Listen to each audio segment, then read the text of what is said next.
That was a Giveon like I want you. So in watching the closing arguments of the Derek Chauvin trial, the prosecutor stressed the point that I'm sure is very rare for prosecutors across the country. He's the prosecutor in a large metropolitan area, and I'm sure that he's prosecuted his share of diverse people. I'm sure he's prosecuted black people, any number of kinds of people. But he made the point in this particular in this proceeding, he made the point to the jury that George Floyd wasn't superhuman. George Floyd was just human. As a matter of fact, he said on that day, on that street, on Chicago Avenue in Minneapolis, there were no superheroes that day, no superhuman people that day, only humans. I would imagine that a prosecutor in a large metropolitan area has used that argument to his benefit before. I would imagine that if he were prosecuting a young black man who was a big black man, I guarantee you he would let that idea foment. The idea of them being superhuman. The idea of them being super strong. I guarantee you he has used that argument to seed the minds of the juries to win a conviction against the black man. I guarantee you has done it. It would be impossible. It's something that prosecutors in large urban areas and prosecutors all over the country have in their back pocket. They use it because, like everybody else, they want to be successful at their jobs, and they know that trope works. If you say big, black, and strong, the implication is that they're somehow superhuman, that they are stronger and must be dealt with more harshly. But this time, the accuser is beseeching the jury not to see him as superhuman. Is asking them to see him as just the only thing we have ever asked for.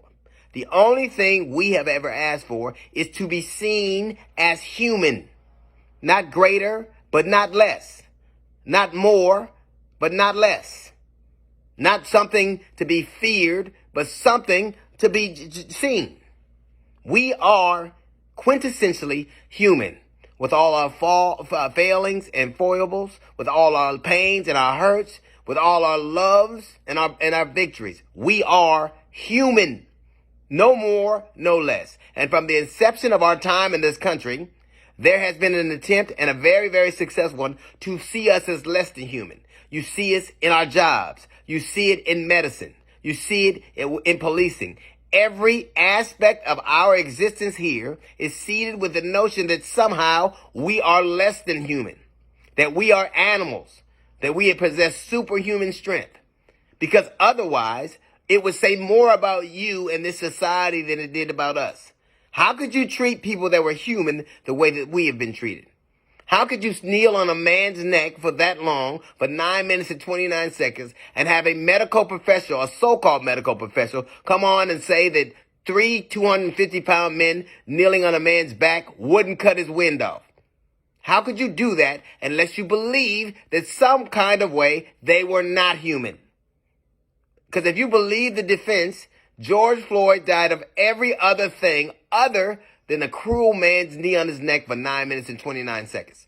There is one way to dispel this notion that wouldn't cut your wind off. Let anybody take the weight of 3 men on their neck, particularly one of them on their neck, for 9 minutes and 29 seconds, and I guarantee you more of them would die than didn't. More of them than died. But if that kind of thing happens, it would mean that we're human. In every aspect of our lives, they have always tried to dehumanize us with great success. And I would imagine the prosecutor, as I said earlier, has used that to his benefit, to win that conviction, to seed the jury with the notion that this person had to be dealt with this way because they are superhuman. Superhuman. Not just human. We are no more or no less. As a matter of fact, if black people ever had a superhero, he wouldn't possess the power to jump over a tall building, to be faster than a speeding train.